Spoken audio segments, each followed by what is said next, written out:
Hello students, आज के video में मैं आपको एक्सप्लेन करूंगा दैट इज एक्सरसाइज 3.3 का क्वेश्चन नंबर 23। हम लोग क्लास 11 मैथ्स का चैप्टर 3 कर रहे थे दैट इज ट्रिग्नोमेट्रिक फंक्शन। इसके पिछले वीडियो में मैंने आप लोग को दैट इज एक्सरसाइज 3.3 का क्वेश्चन नंबर 1 से लेके 22 तक जितना भी क्वेश्चन था वो सारा क्वेश्चन मैंने आप लोग को एक्सप्लेन कर दिया है, ठीक है। और इसी के साथ साथ मैंने आप लोग को दैट इज चैप्टर 3 का एग्जाम्पल 1 से लेके एग्जाम्पल 17 तक और इसी के साथ साथ मैंने आप लोग को एक्सरसाइज 3.1 और 3.2 का जितना भी क्वेश्चन था वो सारा क्वेश्चन मैंने आप लोगों को एक्सप्लेन कर दिया है, ठीक है। तो अगर आपको चैप्टर 3 से रिलेटेड एग्जाम्पल क्वेश्चन और एक्सरसाइज क्वेश्चन अगर अच्छे से सीखना है तो आप लोग उसको मेरे यूट्यूब चैनल में जाके उसको देख सकते हो, ठीक है। मैंने चैप्टर 3 का प्लेलिस्ट बना के उसको अपलोड कर दिया है, ठीक है। तो स्टार्ट करता था क्लास। यहाँ पे हम लोग को क्वेश्चन नंबर 23 में दिया गया है that is prove that 10 4x equal to 4 10x under bracket 1 minus 10 square x divided by 1 माइनस 6 10 square x plus 10 to the power 4x, ठीक है। तो हम लोगों को क्या करना है, यहाँ पे लेफ्ट हैंड साइड को सॉल्व करके राइट हैंड साइड लेके आना है, ठीक है। तो इसको कैसे करेंगे ध्यान से देखिए। सबसे पहले मैं क्या करूंगा, यहाँ पे लेफ्ट हैंड साइड क्या दिया उसको लिख लेते हैं। तो लेफ्ट हैंड साइड दिया हम लोग को दैट इज 10 4x, ठीक है। अब ये 10 4x को मैं क्या करूंगा, ब्रेक करके लिख सकता हूं that is 10 to 2x, because 2 2 जा कितना होता है 4x होता है। तो हम लोग क्या कर सकते हैं 10 4x को ब्रेक करके 10 2 अंडर ब्रैकेट 2x लिख सकते हैं, ठीक है। अब क्या करूंगा, इतना करने के बाद मैं क्या करूंगा, यहाँ पे 10 2a का फॉर्मूला लगाऊंगा। अगर मैं 2x को a कंसिडर करूं तो ये आपका 10 2a का फॉर्मूला यूज हो सकता है, ठीक है। तो मैं इसको क्या करूंगा 10 2a का फॉर्मूला को यूज करके इसको ब्रेक करूंगा, ठीक है। तो मैंने आप लोग को इंट्रोडक्शन पार्ट में समझाया था कि 10 2a इक्वल टू होता है that is 2 10a divided by 1 minus 10 square है, ठीक है। तो with the help of this formula मैं यहाँ पे अप्लाई करूंगा और इसको सिंप्लीफाई करूंगा, ठीक है। तो यहाँ पे देखिए ध्यान से, तो अगर मैं इसको a कंसिडर करूं तो हमारा 10 2a का फॉर्मूला क्या है दैट इज 2 10 है। तो हम लोग पहले क्या लिखेंगे 2 10 a का वैल्यू क्या दिया दैट इज 2x, ठीक है। डिवाइडेड बाई फिर क्या दिया है 1 माइनस 10 स्क्वायर है, तो 1 माइनस 10 फिर क्या दिया है स्क्वायर a, तो स्क्वायर a का वैल्यू कितना है देखिए दैट इज 2x। तो यहाँ पे क्या होगा दैट इज 2x, ठीक है। अब आप लोग ध्यान से देखो, तो यहाँ पे न्यूमरेटर में ये 2 का तो 2 सेम लिखेंगे, लेकिन 10 यहाँ पे हम लोग फॉर्मूला अप्लाई कर सकते हैं 10 2a का फिर से, ठीक है ना। तो अगर मैं x को a कंसिडर करूं तो ये मेरा फॉर्मूला बन जाता है 10 2a का। तो 10 2a का अकॉर्डिंग क्या है दैट इज 2 10 है। तो यहाँ पे क्या लिखेंगे ब्रैकेट में 2 10 a, यहाँ पे a है तो a का वैल्यू क्या है देखिए x मैंने कंसिडर किया है x, ठीक है। फिर डिवाइडेड बाई अब नीचे क्या है 1 माइनस 10 स्क्वायर है, तो 1 माइनस 10 अब स्क्वायर a का वैल्यू कितना है देखिए, तो a का वैल्यू आपका है दैट इज a। तो यहाँ पे क्या होगा, सॉरी a का वैल्यू x है तो x लिख दिया, ठीक है। अब इतना करने के बाद तो अब क्या करेंगे, यहाँ पे 1 का 1 लिख दिया मैंने, फिर माइनस का माइनस। अब मैं क्या करूंगा 10 यहाँ पे फिर से 10 2a का फॉर्मूला को यूज कर सकता हूँ, ठीक है। तो 10 2a का फॉर्मूले के अकॉर्डिंग क्या है दैट इज 2 10 है। तो यहाँ पे क्या लिखेंगे 2 10। अब यहाँ पे a मैंने किसको कंसिडर किया देखिए यहाँ पे, तो a हमारा x को मैंने कंसिडर किया है, ठीक है। तो यहाँ पे क्या होगा x, ठीक है।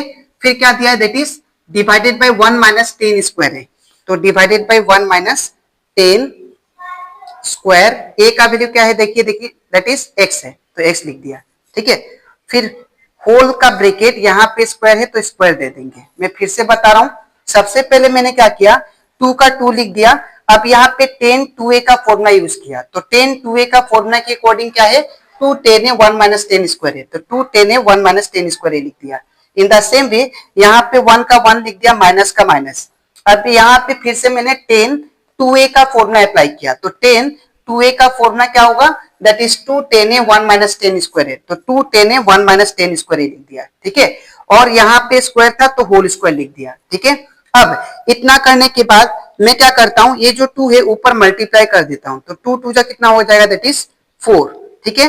और यहाँ पे 10x का 10x फिर डिवाइडेड बाई फिर नीचे क्या बचा that is 1 minus 10 square x. ठीक है, अब होल डिवाइडेड बाई, अगर आप लोग ध्यान से देखो तो यहाँ पे 1 का तो 1 रहेगा, फिर माइनस, अब यहाँ पे ये जो स्क्वायर है ये दोनों का साथ होगा, दैट इज 2 10x के साथ भी और 1 माइनस 10 स्क्वायर एक्स के साथ भी होगा, ये स्क्वायर दोनों में आ जाएगा। तो क्या लिखेंगे, 2 10 एक्स का स्क्वायर डिवाइडेड बाई फिर 1 माइनस 10 स्क्वायर एक्स का होल स्क्वायर। ठीक है, अब इतना करने के बाद ये जो न्यूमरेटर में है उसको हम लोग सेम लिखेंगे, तो 4 10 एक्स डिवाइडेड बाई फिर नीचे कितना है 1 माइनस 10 स्क्वायर एक्स। ठीक है, अब होल डिवाइडेड बाई, अब नीचे कितना है देखिए, तो नीचे क्या करेंगे, यहाँ पे नीचे कुछ नहीं मतलब 1 है, तो अब इन दोनों का एलसीएम करेंगे हम लोग। ठीक है, तो अगर इन दोनों का एलसीएम लूं तो यहाँ पे क्या आएगा एलसीएम में, दैट इज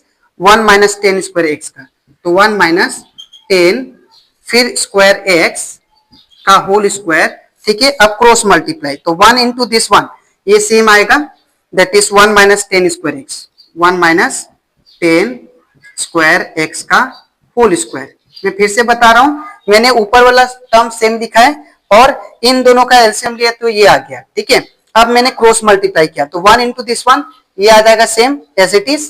ठीक है, इसके बाद 1 इंटू दिस 1 तो ये कितना आ जाएगा, दैट इज माइनस का माइनस लिख देते हैं हम लोग। ठीक है, और 1 इंटू दिस 1 ये सेम आएगा, दैट इज 2 10 एक्स का होल स्क्वायर। ठीक है, अब इतना करने के बाद फिर मैं आगे इसको सिंप्लीफाई करता हूं, तो यहाँ पे अगर आप लोग ध्यान से देखो तो यहाँ पे ये वाला टर्म और ये वाला टर्म दोनों क्या है, सिमिलर है, तो यहाँ पे एक टू है, यहाँ पे दो टू है, स्क्वायर का मतलब दो टू है, तो यहाँ से ये वाला एक टू और यहाँ से एक टू कैंसल, तो क्या बचेगा मेरे पास ऊपर 4 10 एक्स डिवाइडेड बाई, अब नीचे क्या बचा, इसको मैं क्या करूंगा a माइनस बी के होल स्क्वायर में तोड़ूंगा। ठीक है, तो a माइनस बी का होल स्क्वायर क्या होता है, दैट इज a का स्क्वायर प्लस फिर क्या होगा b का स्क्वायर, यहाँ पे स्क्वायर भी है, ये हो जाएगा b का स्क्वायर फिर प्लस फिर 2ab होगा, यहाँ पे सॉरी माइनस होगा क्योंकि a माइनस बी का होल स्क्वायर है, तो माइनस 2 इंटू ab, a का वैल्यू कितना है 1 इंटू b का वैल्यू कितना है, दैट इज 10 स्क्वायर एक्स। ठीक है, अब इतना करने के बाद अब ये माइनस का माइनस सेम रहेगा और ये क्या होगा 2 का स्क्वायर, ये जो स्क्वायर है दोनों का साथ होगा, तो 2 का स्क्वायर 4 हो जाएगा और 10 एक्स का स्क्वायर क्या होगा 10 स्क्वायर एक्स हो जाएगा। ठीक है, अब इतना करने के बाद अब क्या होगा यहाँ पे, that is whole divided by, अब नीचे क्या बचा देखिए ध्यान से, तो नीचे एक टू 1 माइनस 10 स्क्वायर एक्स बचा, तो इसको लिख लेते हैं, तो 1 माइनस 10 स्क्वायर एक्स हमारा एक बचा है। ठीक है, तो इसको लिख लिया मैंने और यहाँ पे इक्वल साइन हुआ। अब इतना करने के बाद अब मैंने आप लोगों को समझाया था अगर नीचे फ्रैक्शन नंबर रहे ऊपर एक नंबर, तो ये जो फ्रैक्शन नंबर का जो डिनोमिनेटर होता है ये ऊपर जाके मल्टीप्लाई हो जाता है। ठीक है, तो यहाँ पे क्या आ जाएगा मेरे पास, that is 4 10 x bracket 1 minus 10 square x. ठीक है, होल डिवाइडेड बाई, अब नीचे क्या दिया देखिए ध्यान से, तो नीचे दिया हम लोग को दैट इज ये जो बचा है इसको हम लोग सिंप्लीफाई कर लेता हूं, तो 1 का स्क्वायर कितना होगा, दैट इज 1 फिर प्लस का प्लस, अब यहाँ पे ये जो स्क्वायर है ये जब मल्टीप्लाई होगा तो 2 2 जा कितना हो जाएगा 4, तो 10 टू दी पावर 4 एक्स हो जाएगा, फिर माइनस का माइनस फिर 2 इंटू 1 इंटू 10 स्क्वायर एक्स क्या होगा, दैट इज 2 10 स्क्वायर एक्स, फिर माइनस का माइनस फिर ये क्या होगा 4 10 स्क्वायर एक्स। ठीक है, अब इतना करने के बाद मैं यहाँ पे करता हूँ लास्ट पार्ट, तो यहाँ पे क्या होगा ऊपर वाला को मैं सेम लिखूंगा, तो यहाँ पे क्या होगा that is 4 bracket 1 minus 10 square x, यहाँ पे 4 10 एक्स एक्चुअली, तो 4 10 एक्स फिर ब्रैकेट में क्या होगा that is 1 minus 10 square x, तो 1 माइनस क्या होगा 10 स्क्वायर एक्स। ठीक है, अब इतना करने के बाद अब मैं क्या करता हूँ नीचे वाला को सिंप्लीफाई करता हूँ, तो 1 का 1 लिखेंगे और ये जो टर्म है जो सेम टर्म है उसको प्लस कर लेते हैं, तो ये माइनस माइनस क्या होगा नंबर का प्लस होगा लेकिन साइन क्या होगा माइनस, अब ये 2 प्लस 4 कितना होगा that is 6 10 square x 10 square x. ठीक है, और उसके बाद फिर क्या दिया यहाँ पे plus 10 to the power 4x बचा है, तो प्लस 10 टू द पावर क्या होगा 4x।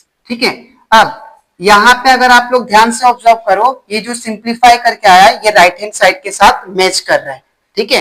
तो इस तरह हम लोग सॉल्व करेंगे, therefore we can write right hand side, ठीक है। तो therefore we can say LHS equal to क्या हो गया, RHS। तो लेफ्ट हैंड साइड को सिंप्लीफाई करके मैंने RHS ला दिया, ठीक है। तो आई होप आपको क्वेश्चन नंबर 23 भी अच्छे से क्लियर हो गया होगा, ठीक है। तो आपको लिखना कैसे मैं बता देता हूं।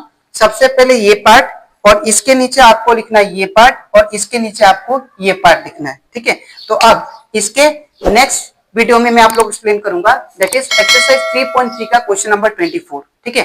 तो आज के लिए इतना ही, मिलते हैं नेक्स्ट वीडियो में। Thank you.